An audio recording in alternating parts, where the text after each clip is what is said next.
감안해 국내 쌀과 쇠고기 시장은 추가 개방하지 않는 것으로 합의하였습니다. 이재명 대통령은 협상 타결 직후 SNS를 통해 이번 협상으로 수출 환경의 불확실성을 없애고 주요국들과 동등하거나 우월한 조건으로 경쟁할 여건을 마련했다고 평가했습니다.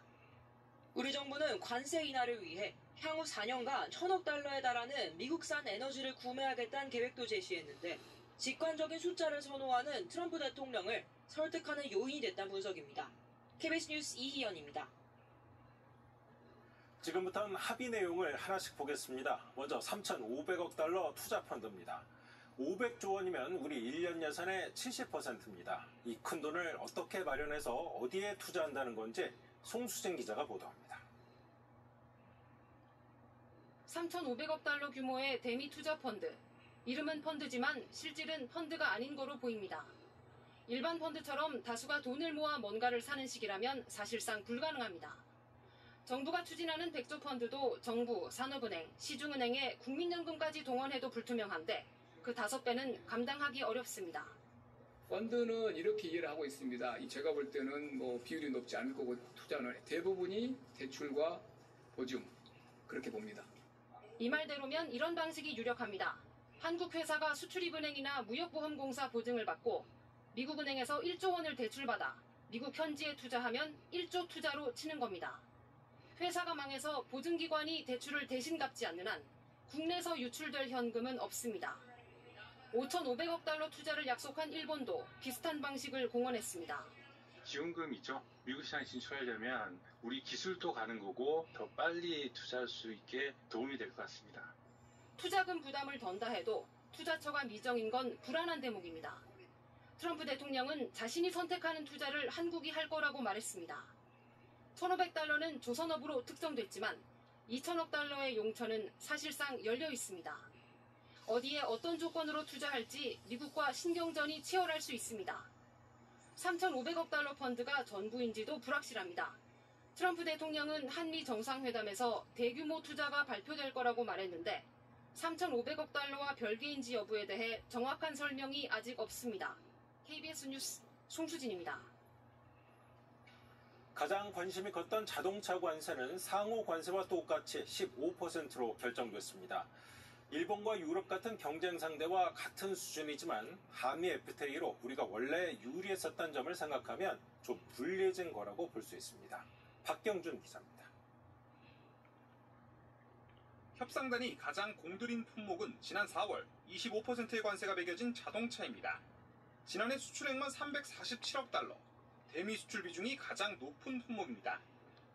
일본과 유럽연합이 타결한 자동차 관세는 15%, 25%였던 품목별 관세를 절반으로 깎은 뒤 트럼프 정부 전부터 있던 2.5% 관세를 더한 숫자입니다.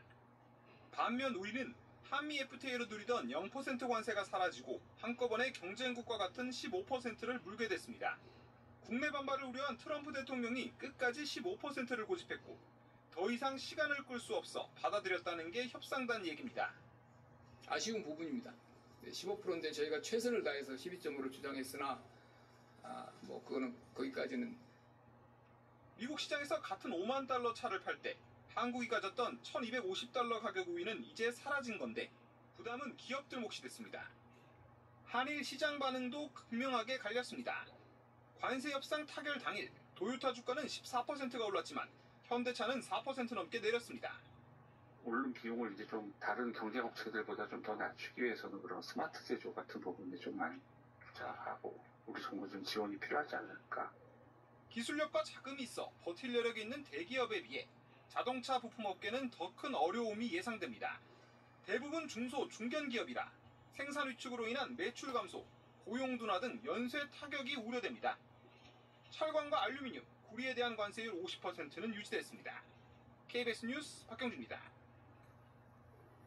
네, 우려가 많았던 농업 분야, 정부는 쌀과 소고기를 지켰다고 밝혔습니다. 다만 검역 절차 같은 비관세 장벽 문제를 앞으로 협의할 거라고 말했습니다. 이 말에 당장 사과 농가들이 걱정하고 있습니다. 이수연 기자가 보도합니다. 농민들이 사과 모양 얼음 조형물을 깨트립니다. 이번 협상으로 본격적인 사과 수입 압박이 시작될 것이라 우려합니다. 사과 등의 검역 절차는 트럼프 대통령이 관심을 보인 사안.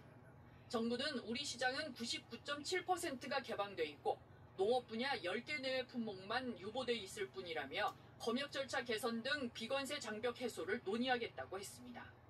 미국산 사과도 시장은 개방돼 있지만 검역 단계를 넘지 못해 수입되지 않고 있습니다. 8단계 가운데 2단계에 머물러 있는데 남은 단계를 다 거치려면 적어도 1년 반은 걸릴 걸로 보이지만 농민들은 반발합니다.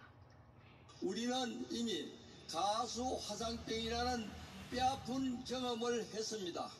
작은 검역의 실수 한 번이 2천억이 넘는 피해와 먹거리의 불안을 가져올 수밖에 없는 현실입니다. 유전자 변형 농산물 수입도 부처 4곳의 심사를 거쳐야 해서 오래 걸린다는 게 미국의 불만입니다. 2018년 미국 회사가 신청한 유전자 변형 감자에 대한 심사도 여전히 결론을 내지 못한 상태. 올해 들어 속도를 내면서 마지막 식약처 심사만 남았습니다. 다만 유전자 변형 작물에 대한 소비자 불안을 고려하면 제도적 준비가 필요합니다. GMO 안전 표시제나 생명공학 기술 제품인 것을 표기하는 소비자들이 선택할 수 있는 다음 단계로 대응할 수 있는 방법도 있다고 생각되거든요. 한편 정부는 민감한 분야로 꼽혔던 30개월 이상 쇠고기 수입 해제와 쌀 수입 등과 관련해선 한미 간 고성도 오갔으나 추가 양보는 없었다고 강조했습니다. KBS 뉴스 이수연입니다. 이번엔 미국산 에너지를 1,000억 달러, 약 140조 원어치 사겠다는 내용을 보겠습니다. 원래 사던 원유와 가스를 미국에서 좀 더 많이 사는 정도란 게 정부 설명입니다. 그래도 걱정되는 점은 없는지 이재희 기자가 취재했습니다. 지난해 한국이 수입한 원유와 천연가스 등 에너지는 1,600억 달러 규모입니다. 미국에선 약 14%, 232억 달러어치를 들여왔습니다. 이번에 한국은 4년 동안 1,000억 달러, 1년에 250억 달러 규모의 미국산 에너지를 수입하기로 했는데 정부는 무리 없다는 입장입니다. 우리에게 필요한 에너지 구매처를 미국으로 확대 전환하는 것으로 우리 경제에 추가적인 부담을 야기하지는 않을 것으로 판단됩니다. 카타르 오만과 맺었던 약 900만 톤의 LNG 장기 계약도 지난해 말 끝난 상황. 일부를 미국산으로 대체만 해도 목표 달성은 가능합니다. 문제는 경제성. 현재 미국산 에너지 가격은 타 생산지 대비 저렴한 데다 FTA로 관세도 안 붙습니다. 반면 한국과 바닷길 거리는 미국이 중동보다 2배 가까이 멉니다. 당연히 운송비도 비쌉니다.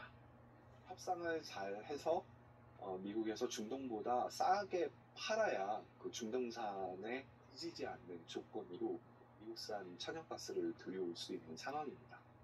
사기업인 정유업체들의 구매를 강제할 수 없다는 문제도 있습니다. 민영화가 되어 있기 때문에 정유사들도 미국에서 원유를 도입하는 거와 또 다른 쪽에서 원유를 도입하는 거와 경제성을 따져서 도입을 하거든요. 이번 합의에선 미일 협상에 있던 알래스카 LNG 프로젝트 투자는 포함되지 않았습니다. KBS 뉴스 이재입니다. 이번 관세 협상을 타결로 이끈 열쇠는 우리가 제안한 조선업 협력, 이른바 마스가 프로젝트였습니다. 한미 양국이 가장 크게 서로 이득을 볼 수 있는 분야로 꼽힙니다. 이도윤 기자입니다. 협상 타결의 핵심으로 정부는 마스가 프로젝트, 한미 조선업 협력 계획을 꼽았습니다. 사실상 붕괴된 미국 조선업 재건을 돕겠다는 건 일본도 유럽연합도 엄두를 못 낸 우리만의 새로운 제안이었다는 겁니다. 우리 조선 기업들이 미국 조선업의 부흥을 도우면서 새로운 기회와 성장의 계기를 마련할 것으로 기대합니다. 한국이 제안한 조선업 투자펀드 규모는 1,500억 달러, 미국 내 조선소 건설과 인력 양성, 공급망 구축, 선박 건조와 유지 보수, 기술 이전까지 지원합니다. 트럼프 대통령도 한국 조선업을 높이 평가하며 최대한 빨리 미국 내 선박 건조가 이뤄지게 해달라고 요청했습니다. 국내 기업들에게도 나쁠 것 없는 윈윈이란 평가입니다. 미국에서 배를 만드는 게 훨씬 비쌀 거고 그 배는 미국 시장을 위한 거지 세계 경쟁을 위한 건 아니라고 생각을 합니다. 그래서 우리 입장에서는 미국 시장이 열리는 거고요. 관건은 투자 방식입니다. 워낙 거액이라 기업 부담이 큰데 한화가 인수한 미국 필리조선소도 1분기에 19억 원의 손실을 냈습니다. 정부는 대출 보증 등 공적 금융 지원으로 기업 투자를 뒷받침할 예정인데 보증이 클수록 기업 부담이 줄어듭니다. 미국에서 조선소를 인수를 하거나 투자를 한다고 해서 투자가 나지는 않을 거잖아요. 단기적으로 대규모 대출을 일으켜가지고 해라라고 했을 때는 기업에 조금 부담이. 한편 정부는 미국이 관세 부과를 예고한 반도체와 의약품에서도 다른 나라보다 불리하지 않은 최혜국 대우를 약속했다고 밝혔습니다. KBS 뉴스 이도현입니다. 4월 초순 트럼프 대통령은 한국을 콕 집어 최악이라고 표현했습니다. Worst of all are the non-monetary restrictions imposed by South Korea, Japan, and very many other nations as a result of these colossal trade barriers. 네, 그리고는 유럽연합이나 일본보다 높은 상호 관세 25%를 부과하겠다고 선언합니다. 정치적 혼란을 겪던 우리나라에 거대한 외부 충격이 가해진 겁니다. 그 이틀 뒤 대통령은 파면됐고 사실상 결정권 없는 전 정부 경제사령탑의 협상은 큰 성과가 없었습니다.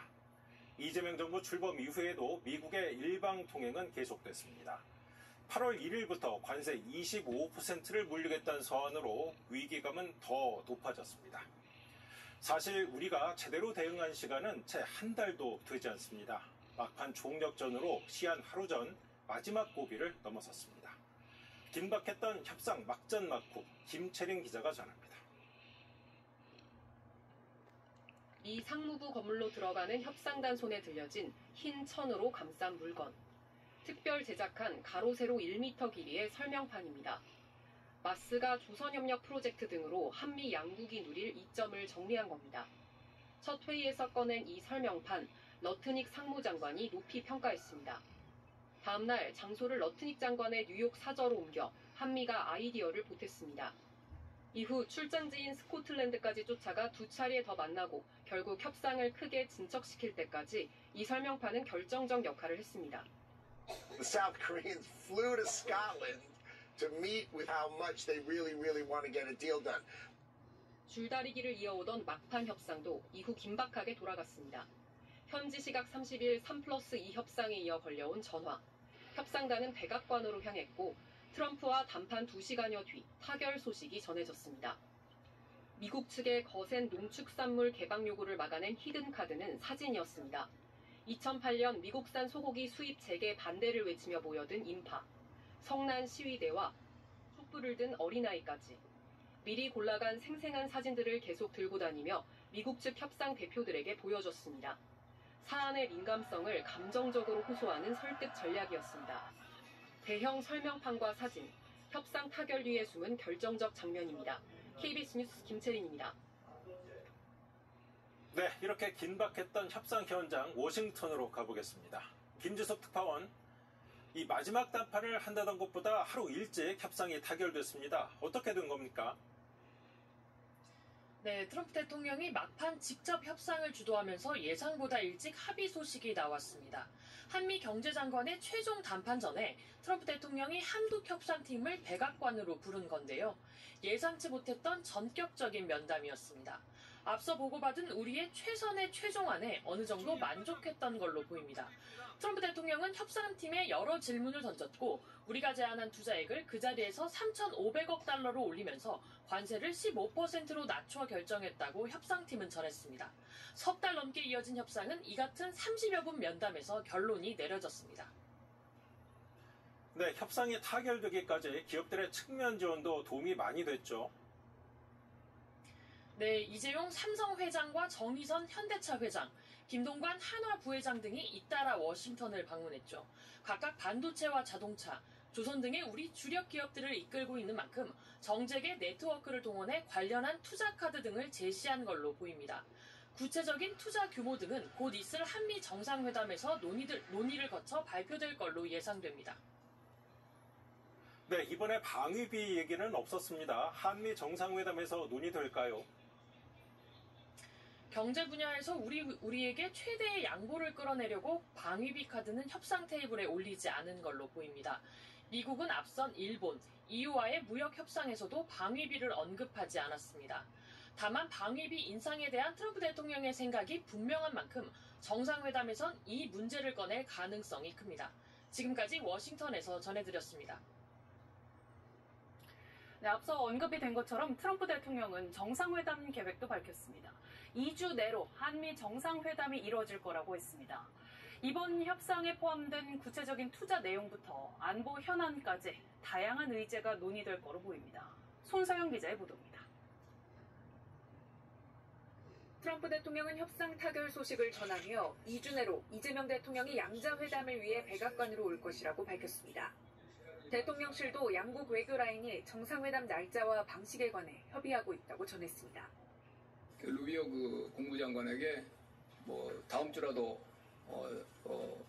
그 날짜를 잡아라 그랬다는데 아마 이제 대통령 일정이 있을 거 아니에요? 그래서 이제 2주 내로 됐고.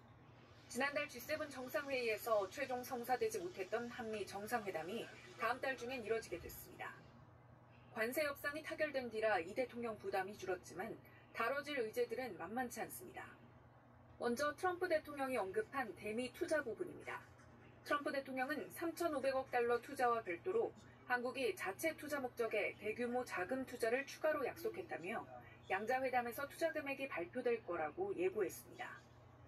농축산물 개방 등 협상 타결 조건 등을 놓고 해석차를 보이는 부분을 두고도 신경전이 있을 수 있습니다. 정치 지도자의 이제 표현이시니까 그렇게 이해를 하고 있고요. 결국 중요한 것은 각기 이 협상을 책임진 강요들과 우리가 나눈 대화인데 국방비 증액과 동맹 현대화 등 이번 협상에서 다뤄지지 않은 민감한 안보 분야 현안도 주요 의제가 될 전망입니다. 한미 외교수장은 우리 시간 내일 새벽 워싱턴 DC에서 만나 정상회담 일정과 의제 등을 조율합니다. KBS 뉴스 손서영입니다. 이번 협상 타결로 일단 소나기는 피했지만 사실상 한미 FTA는 무력화됐다는 평가가 나옵니다. 한미 무역의 틀이 바뀌는 가운데 앞으로 조선업만 빼고 상당수 산업군 전망이 밝지 않다는 분석도 나왔습니다. 김민경 기자가 보도합니다. 2007년 4월 타결돼 2012년 3월 발효된 한미 자유무역협정 FTA. 새로운 시대를 열어갈 한미 FTA 협상을 마무리하였습니다. 이후 단계적으로 관세가 0%로 가는 10년간 양국 간 상품 무역액은 약 68% 증가했고 한국의 미국 투자는 3배, 미국의 한국 투자는 2배 늘었습니다. 자동차와 석유 제품, 2차 전지 등이 가격 경쟁력을 확보해 수출을 주도했습니다. 하지만 이번 관세 협상으로 FTA는 유명무실해졌습니다. FTA라는 것이 상당히 많이 지금 흔들리고 있는 거죠. 이번 타결로 조선업만 긍정 영향, 자동차, 반도체, 가전 등 상당수 산업군 전망이 어둡습니다. 특히 철강은 일본 제철이 미국 US 스틸을 인수하며 미국 내 안정적 공급처를 확보한 만큼 타격이 예상됩니다. 한국은 미국 내에 생산 시설이 하나도 없거든요. 그래서 50% 관세를 그대로 맞아야 되기 때문에 정부는 이번에 소나기는 피했지만 보호 무역주의를 강화하고 공급망 재편을 시도하는 미국이 압박을 이어갈 가능성이 큰 것으로 보고 있습니다. 이미 이 만들어진 환경 하에서 미국이 가지고 있는 장점을 우리가 최대한 흡수하기 위한 노력에 더 방점을 둬야 할 것 같습니다. 대미 투자 확대로 국내 투자 위축, 일자리 감소 등의 영향이 있을 거란 지적도 나옵니다. KBS 뉴스 김민경입니다. 이번 한미 협상 결과는 미국 시장에서 우리의 경쟁자이자 앞서 합의를 체결한 일본, 유럽연합과 비교해서 평가해 볼 수 있습니다. 우리와 어떤 점이 비슷하고 다른지 또 논란이 되는 부분은 무엇인지 홍진아 기자가 정리했습니다. 우리가 얻어낸 관세율 15%는 일본, 유럽연합과 같습니다. 대규모 투자와 미국산 에너지 등의 구매, 시장 개방 확대 등을 약속하고 관세를 낮춘 것도 유사합니다. 그럼 투자액을 볼까요? 6천억 달러를 약속한 EU가 가장 많고 다음이 일본, 우리가 가장 적습니다. 그런데 경제 규모를 함께 보면 일본은 우리의 약 2배이고 EU는 10배 정도입니다. 이렇게 보면 우리가 선방했다고만 할 수는 없어 보이지만 정부는 조선업 투자를 제외한 실질 투자액은 2천억 달러로 일본의 36% 수준이라고 설명합니다. 이 막대한 투자액은 일본과 EU 내에서도 논란거리인데요.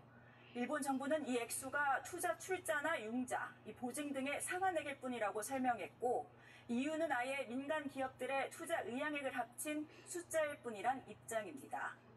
우리 투자액의 성격은 일본과 유사한 걸로 보입니다. 우리는 또 미국산 LNG 등 에너지를 1,000억 달러어치 사기로 했죠. EU는 7,500억 달러어치를 사겠다고 합의했는데 유럽에선 수입을 약속한 물량은 소화할 수 없다. 이행 불가능하다는 비판도 있습니다. 이러다 보니 발표한 투자나 구매 액수가 경제적 계약보단 정치적 약속에 가깝다는 지적도 나옵니다. 미국 언론들은 한국 정부가 어느 정도 성과를 거뒀다고 이번 합의를 평가하면서도 아직 안심하긴 이르다는 경고도 함께 내놨습니다. KBS 뉴스 홍진아입니다. 관세 협상 타결에 이재명 대통령은 협상단을 격려하고 후속 조치에도 만전을 기해달라고 당부했습니다. 노심초사하고 정말 어려운 환경이었다며 국력을 키워야겠다는 생각도 했다고 소회를 밝히기도 했습니다. 방준원 기자의 보도입니다.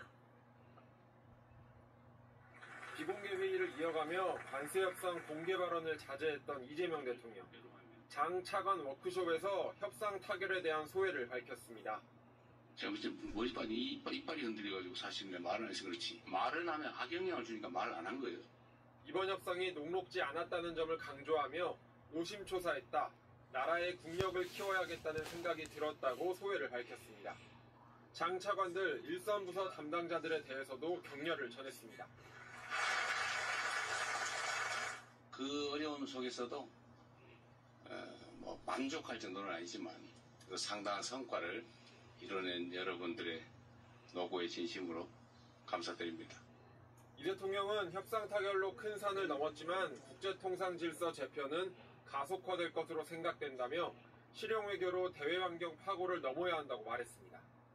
관계부처는 국민의 우려사항을 면밀하게 점검하고 우리의 핵심 이익을 지켜내기 위한 후속 조치에도 만전을. 이와 함께 우리 경제의 근본적 체질을 바꿔야 할 필요성을 강조하며 내수 비중 확대와 수출 시장 다변화 같은 장기적 대응책 마련을 주문했습니다. KBS 뉴스 방준원입니다. 이번 협상 결과에 정치권에선 환영과 우려가 교차했습니다. 여당은 실용 외교로 국익을 지켰다고 환영했지만 야당은 적절한 수준에서 협상했다면서도 대미 투자 규모가 커서 국민에게 부담이 될 거라고 했습니다. 이원희 기자입니다. 민주당은 성공한 협상이라고 평가했습니다. 국익을 철저히 지켰고 경제 불확실성도 거쳤다는 겁니다. 관세 협상이 성공적으로 타결되었습니다. 역시 이재명 정부입니다. 국익 중심의 실용 외교는 옳았습니다. 쌀과 소고기 등의 추가 개방을 막은 것도 환영했는데 추가 협상이 있을지는 주시하겠다고 했습니다. 국익의 이름으로 검역 기준 완화를 정당화하거나 협상의 뒷문을 통해서 농업 개방이 시도되어서도 결코 안 될 것입니다. 국민의힘도 관세율 15%는 적절한 수준이라고 했습니다. 그러나 관세율은 13%까지 낮췄어야 했다. GDP 대비 대미 투자 규모가 일본이나 유럽보다 크다며 너무 양보한 것 아니냐고 지적했습니다. 협상 시한에 쫓겨서 많은 양보를 했다는 느낌이 있습니다. 우리 외환 보유고보다 많은 액수의 과도한 금액이 아닐까. 이미 50%인 철강과 알루미늄 관세엔 손도 못 댔다는 비판도 나왔습니다. 이처럼 협상 결과에는 상반된 입장을 냈지만 후속 조치는 여야가 함께 마련 중입니다. 국내 조선소에 특별구역을 만들어 미 군함을 생산하자는 마스가 특별법. 조선업계를 정부가 우선 지원하게 하는 조선산업특별법이 대표적입니다. 또 고관세가 유지되는 철강업계를 돕기 위해 여야 의원 100여 명이 K스틸법을 공동 발의할 예정입니다. KBS 뉴스 이원입니다. 이재명 정부의 첫 세제 개편안이 나왔습니다. 핵심은 증세입니다. 재정 적자가 너무 커서 세금을 더 걷어야 한다는 겁니다. 증세 부분을 먼저 김지숙 기자가 보도합니다. 단골 논란거리인 법인세 세율을 되돌립니다. 2000년대 이후 최고 세율 27%에서 22%까지 내렸다. 문재인 정부 첫 해 25%로 올리고 윤석열 정부 첫 해 24%로 내렸는데 다시 25%로 올린다는 계획입니다. 경제 상황과 세수 감소를 고려해보면 현재로서는 실제 정책의 효과가 있었다는 것을 확인하기 곤란하다. 정부는 1%포인트 올려도 주요국 중 높은 편은 아니란 입장인데 기업 부담을 키운다는 논란이 예상됩니다. 증권거래세는 0.2%로 환원합니다. 거래세 인하의 전제 조건이었던 금융투자소득세가 무산됐기 때문입니다. 이런 증세 조치로 한 해 세수가 8조 원 정도 늘 걸로 보고 있습니다. 코로나19 이후 재정 적자는 매년 100조 원 안팎, 올해도 최소 50조 원을 넘을 걸로 보입니다. 세입학 중에 한 번 정도 임기 내에 있어야 적자를 어느 정도 축소해 가면서 적인 재정 지출도 할 수 있는 거거든요. 주식을 사고 판 차익에 소득세를 매기는 대상도 넓힙니다. 지금은 한 종목을 50억 원 이상 보유해야 과세하지만 10억 원 이상 보유로 기준을 낮춥니다. 반대로 배당 소득은 세금을 깎습니다. 요건을 갖춘 고배당 기업의 배당금은 분리 과세해서 최고 세율을 45%에서 35%로 낮춥니다. 당초 여당 의견보다 최고 세율을 높여 부자 감세 논란은 덜해지겠지만 국내 주가를 부양하기에 감세폭이 적다는 반론도 상당합니다. KBS 뉴스 김지숙입니다. 이번엔 세금 부담이 좀 줄어드는 분야를 보겠습니다. 다자녀 가구를 지원하고 교육비 부담을 줄이는 데 초점을 맞췄습니다. 계속해서 최인영 기자입니다. 평일 오후 한 태권도 학원입니다. 수강생 대부분이 초등학교 1, 2학년. 예체능 학원이 사실상 방과 후 돌봄 기능을 하고 있습니다. 1학년, 2학년 친구들 보면은 2시에 가장 많이 들어오고 맞벌이 부모님들 같은 경우는 6시에 보내시는 부모님들 계세요. 지금은 미취학 아동의 학원비만 교육비 공제가 되는데 앞으로는 만 9살 미만인 2학년까지 넓힐 계획입니다. 예체능 학원에 매달 20만 원씩 내고 있다면 1년 학원비 240만 원의 15%인 36만 원을 연말정산 때 환급받을 수 있습니다. 대학생 교육비에 대한 세제 지원도 늘어납니다.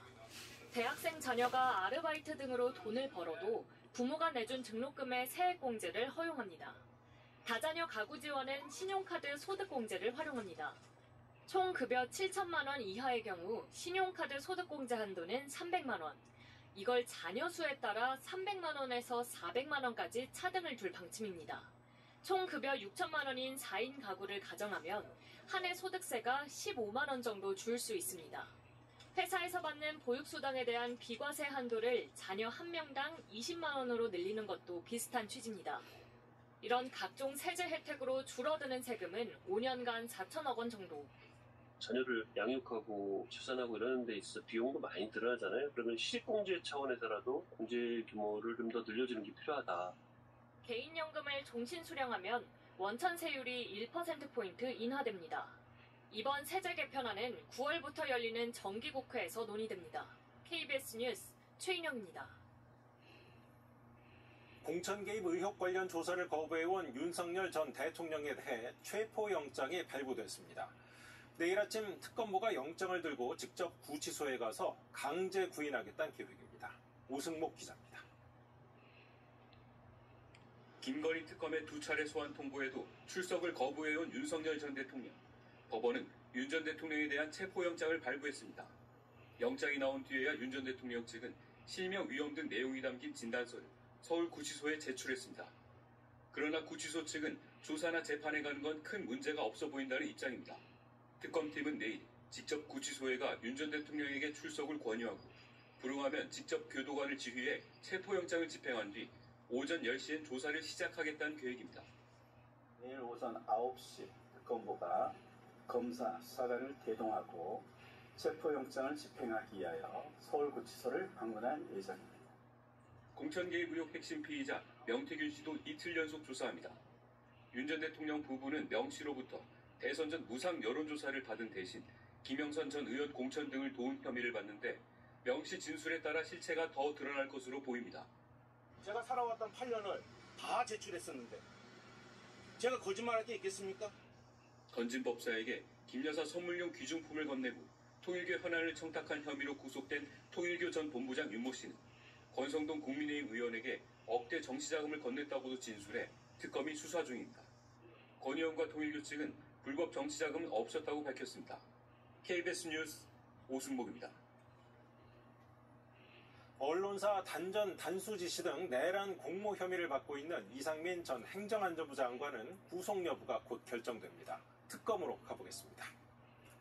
자, 정혜주 기자, 구속영장 심사 결과 언제쯤 나올까요? 이상민 전 행정안전부 장관은 오늘 오후 2시부터 4시간가량 구속영장 심사를 받았는데요. 아직 법원의 판단을 기다리고 있습니다. 이 전 장관은 12.3 비상계엄 때 윤석열 전 대통령이 지시했던 언론사 단전 단수를 경찰청과 소방청에 전달한 혐의 등을 받고 있습니다. 이 전 장관은 혐의를 모두 부인해 왔는데요. 특검은 심사 전부터 300쪽가량의 의견서를 제출하고 오늘도 160쪽에 달하는 PPT를 준비하는 등 총력전을 벌였습니다. 특히 이 전 장관이 단전 단수 지시 추적 문건을 챙기는 모습이 담긴 대통령실 집무실 CCTV 영상도 재생한 것으로 전해집니다. 수사팀은 이 전 장관이 내란 범죄에 공모했을 뿐 아니라 언론 자유와 국민 생명, 안전권을 침해하는 국헌 문란 행위를 했다고 강조했습니다. 네, 순직 해병 특검 수사도 볼까요? VIP 경로설이 사실이었다는 진술은 여럿 확보했고 그 다음 단계 수사는 어떻게 진행하고 있습니까? 네, 특검팀은 오늘 이시원 대통령실 전 공직기강 비서관을 피의자 신분으로, 박정훈 해병대 수사단장을 참고인 신분으로 불러 조사했습니다. 앞서 특검팀은 윤 전 대통령이 임성근 전 해병대 1사단장을 피의자로 명시한 해병대 수사단 조사 보고를 받고 경로했다는 진술을 확보한 상태인데요. 이제 경로 이후 조사 결과가 바뀌는 과정을 확인하는 데 수사력을 모으고 있습니다. 이 전 비서관은 경찰에 이첩된 군 조사 보고를 회수시킨 걸로 지목된 인물인데요.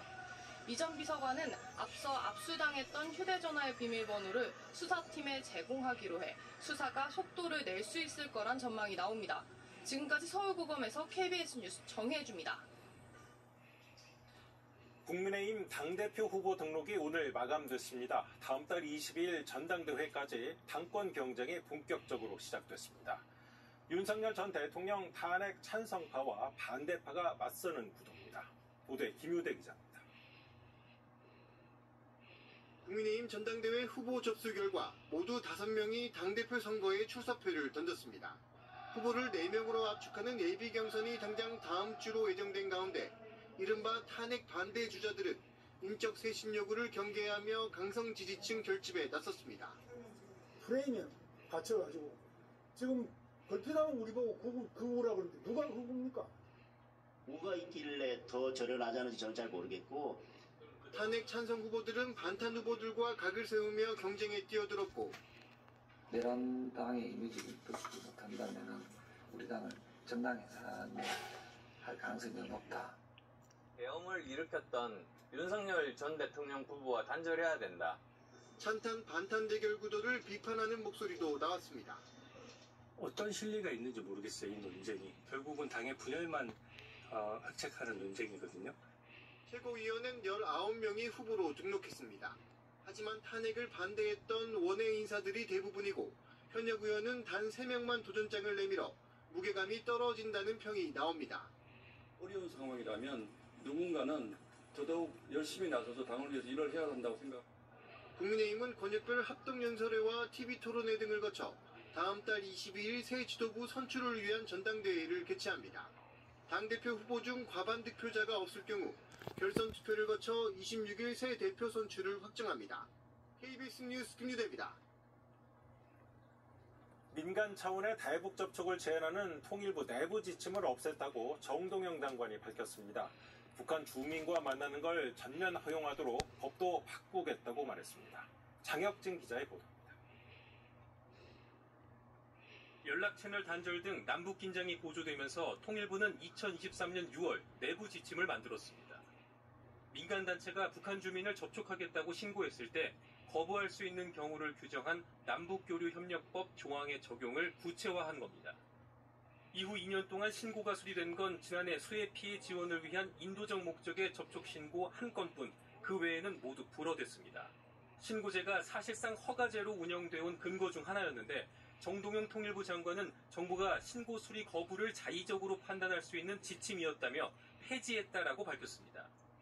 자유로운 접촉이 상호 이해를 낳고 공존으로 이어진다는 새 정부 철학을 반영해 민간의 대북 접촉을 전면 허용했다는 것으로 관련법 조항의 개정도 추진하겠다고 했습니다. 실제 이재명 정부 출범 이후 북한 주민 접촉 신고 49건 중 41건이 수리됐습니다. 대북단체들은 환영하면서도 신고 거부 조건을 규정해 놓은 단서 조항 개정을 요구합니다. 조항 자체가 없든지 아니면 그 조항 자체가 굉장히 엄격하게 적용할 수 있도록 법률을 제정하든지 그래야만 그게 가능하다는 거죠. 다만 대북 접촉 전면 허용 시 북한 공작원 접촉 등 국가안보 침해 우려도 나옵니다. 정부 관계자는 남북교류협력법은 상호 교류를 촉진하기 위한 목적으로 보안사범의 경우 국가보안법 등으로 처벌할 수 있다고 설명했습니다. KBS 뉴스 장혁진입니다.